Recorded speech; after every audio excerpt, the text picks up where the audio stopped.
Believe it or not, it has been over 6 months, half a year, since Final Fantasy VII Rebirth released. And I want to spend today's video, if I may, reflecting on that and seeing if I believe, or if we believe, that Final Fantasy VII Rebirth is still capable of being Game of the Year. So with that all being said, what is up guys, Jen here, hope you're all doing well. Welcome back to the channel. If you have the time, please hit the like button if you are liking what you are seeing. And if you want to stick around for some more Final Fantasy VII Rebirth content, then please consider hitting that subscribe button. So I'll be completely honest, I have not gone back to Final Fantasy VII Rebirth since I got the Platinum Trophy. And if you want to check out that video on that experience, then the video should be just up there in the cards. But I've not touched it. I've been really quiet about it. I've not gone out and make any content about what I think is going to happen in the story or reflect on it anymore. I literally 100%ed the game and I just walked away because, in a nutshell, it was and still is the perfect experience, and I miss the experience I had. So don't mind me while we reminisce about the good old days earlier on in the year with Final Fantasy VII Rebirth. So where am I at? And I'm still pretty much in the same boat of, yes, I still think it's Game of the Year. It's my Game of the Year still to this day. I had a very intimate experience with Final Fantasy VII Rebirth. I had the pleasure and the opportunity to play it before release, so I could really just lock myself out of the world and concentrate on it without any noise over any social media or anything like that. That did enhance that experience for me. It really made it worthwhile. And then, of course, after the game had come out, I'd still not 100%ed it, and I went on that mission of doing it because I enjoyed everything it had to offer. But I'm hoping that I can spend this video today just accepting that maybe there's flaws here and there. So I'm going to try and break it down, and I am going to look back at my notes that I had for my review of Final Fantasy VII. So the story, I've always been in the boat of I just want more Final Fantasy VII. It is my favorite game of all time. It's what got me into the series. It's what got me into the genre. It's what got me into these very heavy story-driven games. And I just adore anything that we get Final Fantasy VII related. I will embrace and take it all in. That's just truly down to the fact of what the game means to me. So when it comes to the remake project, I'm not bothered about any of the changes. Like, I enjoy it. I want more. Surprise me. Keep me on my toes. Let me question why something's going off. Let me try and understand what's going off. I enjoy all these factors. But for those that want to know my opinion on the story, I'm really excited for part 3. I'm very interested to see where it goes and where it eventually will weave in as we get to Advent Children. This is going to be the final act, guys, and I'm thoroughly excited to see where they take it. As for thoughts and theories and what I think's happening, I'm still going to keep those to my chest. I still need to take it in, and that's what I did when I first completed the game. I didn't get it. I didn't get what was going on because I was so enthralled in like suspense and what I thought was going to happen that I ignored the key factors that were there. And when I went through the ending again, I was like, aha, I get it.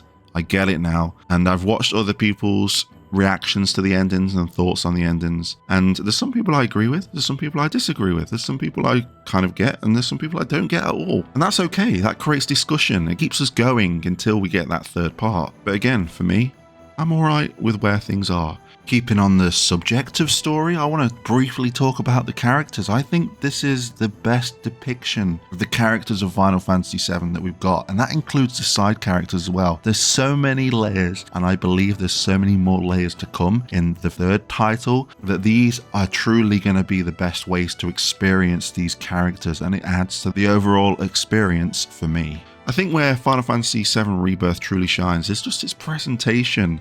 They truly managed to get what was in my memory of what I thought Final Fantasy was when I first played it back on the PlayStation back in the late 90s. That thought in my head is now a reality. I get to traverse the grasslands in a grand scale. I get to get on a chocobo. I get to ride the buggy. I get to go in the tiny Bronco. It really just ups the ante with everything. And it ticked all the boxes. I enjoyed going to the towers. I enjoyed Chadley. I enjoyed all the challenges that he had to offer. Would I do them again? Probably not, to be honest. because there are some tedious things in Final Fantasy VII Rebirth. There is a lot of minigames. I did a video asking if there was too many. A lot of people said yes, there are too many. But I think with my first playthrough, I just embraced it and kind of ignored how many there were. I was just like wanting more. I didn't think there was enough.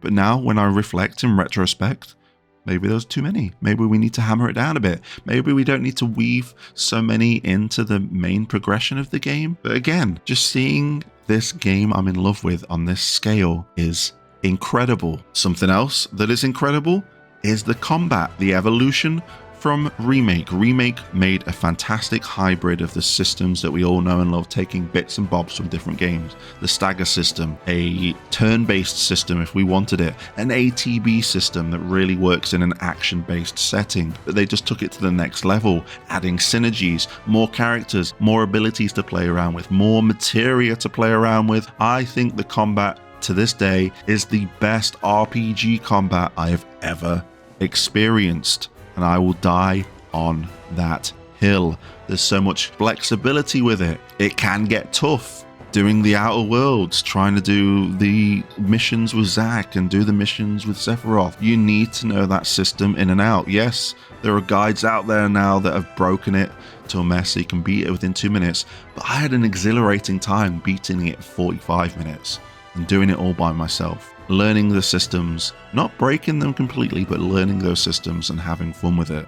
Let's flip back to the mini games. I just want to talk about it just that little bit more. I know, mini games. Psh, there's too many. Mini games are fun, but I do think that they should probably stay contained within the God Saucer. Maybe again, a couple in Costa del Sol, but don't weave them in and out. I don't mind it being side content as well when we've got like the Cactuar smashing when it comes to the Proto Relics. And Proto Relics is another thing that I absolutely adored. Gilgamesh returned in Final Fantasy VII. I say returned, but he made his first appearance in Final Fantasy VII. And that's legendary for the series. That's such a big thing. And he had a kick-ass theme song as well. Best version, one of the best versions of Battle on Big Bridge. I'm trying to follow points here, but I feel like I'm going back and forth and back and forth. So I'm hoping that I can try and wrap this video up. It's kind of like a reminiscing session. There's some gameplay, and the gameplay you're seeing is from my first playthrough as I was playing, so I might absolutely suck in some of the footage you're seeing.